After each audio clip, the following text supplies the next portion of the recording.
Hey, what's up guys, and welcome back to the channel. A few days ago, we did a video detailing exactly how Lucasfilm and the writers of Obi-Wan Kenobi responded to the controversy around the Grand Inquisitor, and his apparent death at the end of the second episode of Obi-Wan, and you guys seem to really enjoy that video and enjoy Lucasfilm's perspective as well as their justification of the scene and the choice. So today I thought I would do something similar and return yet again with Lucasfilm's comments about Obi-Wan Kenobi in another critical scene that happens in episode 2. Something that's interesting going on here is a lot of the creatives at Lucasfilm are creating a dialogue with interviewers and fans about the scene, as they try to justify their creative choices around Obi-Wan Kenobi and a lot of the choices that have drawn a lot of controversy and fan backlash. So we're going to be exploring another one here. This time, revolving around Anakin Skywalker being Darth Vader, and specifically, Obi-Wan Kenobi's knowledge of this event. This story is actually substantially bigger than the one about the Grand Inquisitor, and many fans are saying that it is not relevant or true to Star Wars canon, and that Obi-Wan Kenobi has actually altered canon in some way, with Lucasfilm holding firm that they have in fact not. This article comes from Bounding Into Comics, which says this: Joby Harold, head writer of Kenobi, spoke with The Wrap, telling the publication about the story of Obi-Wan Kenobi and how he was eventually going to find out that Darth Vader and Anakin had survived their duel on Mustafar. This is the quote: "That was not actually something that I pitched originally. That was something I discovered along the way, and sort of had to confirm with Pablo Hidalgo, and really think on that on hold a second, what does Obi-Wan really know about Anakin?" In the same interview he said this: "Does he know the moniker of Darth Vader? What does that mean? Can he associate the two of them together?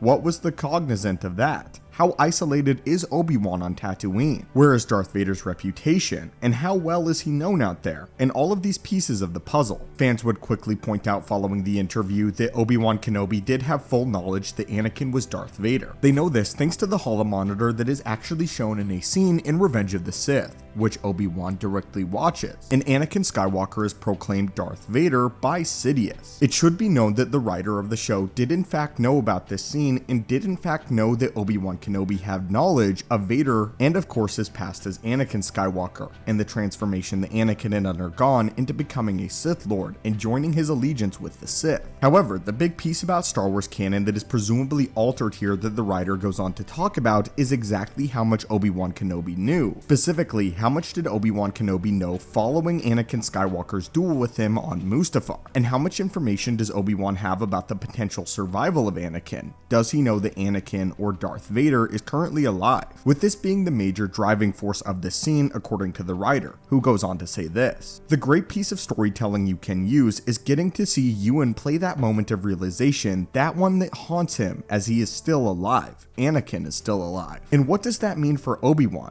There were many avenues that I could take this down, and all of which hopefully are good opportunities to tease out the story as we continue. But it all comes down to a viable explanation within canon to play that card, which it turns out this was viable. Which turned out to be great because this as a story allows you at the end of episode 2 and at the beginning of episode 3. It gets you to feel that this moment is essential and fundamental to the story, which is Obi-Wan, Vader, and that Vader haunts you, facing the past, everything that comes to fruition in 3 and beyond. It was a good day when we realized that we could do it, and it made the story active, especially for the viewer that isn't as familiar with canon as we are here. So what is the major disconnect that Lucasfilm is having with fans here, and where does this controversy stem from? Well, in truth, the writer has actually been misquoted, and people are believing that he did not know that Obi-Wan knew that Vader and Anakin are one and the same, which is not the case. However, there is actually a second stage to this controversy that I would like to discuss. That second stage is the fact that Obi-Wan Kenobi did not have any knowledge of Darth Vader, despite the citizens of Tatooine having knowledge of individuals such as the Inquisitors, and it having said before in Star Wars canon that Darth Vader was indeed a prominent figure. The writer of Obi-Wan Kenobi, though, believed that Darth Vader and the knowledge that Anakin had survived the events of Mustafar were still a secret, and that the knowledge had not made its way to Tatooine or to Obi-Wan at this point in time. Pablo Hidalgo also went on Twitter to defend just that, and the idea that Obi-Wan being shocked at the end of episode 2 is not the fact that Darth Vader and Anakin Skywalker are one and the same, as it's very clear again to Lucasfilm that they are one and the same, and not only that, but that Obi-Wan held this knowledge thanks to the events of Revenge of the Sith. But Pablo states here that of course he knows he's Vader, he just didn't know that he survived. That's been the status quo since 2005, stating that the reason Obi-Wan Kenobi is so shocked is because he is now discovering that Darth Vader survived their duel on Mustafar. It's not this revelation that Anakin is alive. Pablo also went on to say this: "It's not that hard to figure out why Tatooine never heard of Vader. Luke didn't know the name in episode 4, and he was dreaming of going into the Imperial Academy.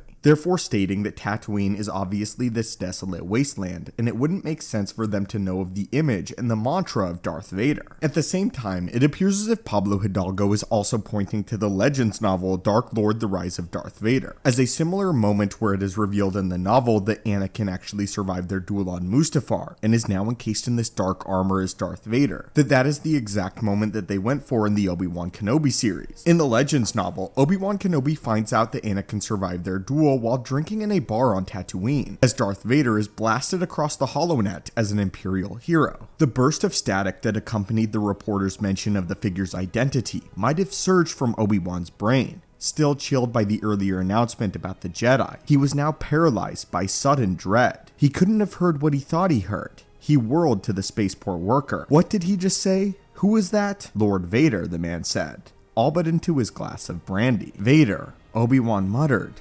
"Vader's alive." As impossible as it seemed, Anakin had survived Mustafar and had resumed the Sith title of Darth Vader. How could Obi-Wan have been so foolish as to bring Luke here? Of all worlds, Anakin's homeworld, the grave of his mother, the home of his only family members. With this being a highly integral point in the novel Dark Lord: The Rise of Darth Vader, basically Pablo Hidalgo is saying that these moments are very similar, and they conducted themselves in canon in a very similar way with this moment at the end of the second episode of Kenobi. But now I turn the question over to you, the viewers. Do you think that Lucasfilm actually fully understood this? And do you believe that Lucasfilm was inferring that Obi-Wan did not know that Anakin and Vader were one and the same? Is this backpedaling like many fans have actually claimed that it is? Or is Lucasfilm correct here, and are they having a misunderstanding with the Star Wars fanbase? Did Lucasfilm construct the story and the research behind it correctly? And is it possible that we were all just in our own headcanon that Obi-Wan Kenobi knew of the survival of Anakin past the events of Revenge of the Sith and before Obi-Wan Kenobi? I would love to hear your thoughts on this in the comments down below. And what are your thoughts on this second massive Obi-Wan Kenobi Lucasfilm controversy and Lucasfilm's response to it? Which side do you ultimately fall on, and which side do you think is correct? Thank you, students of the Force, always so much for watching. Stay tuned later as we'll have more lore videos for the channel, and as always, may the Force be with you.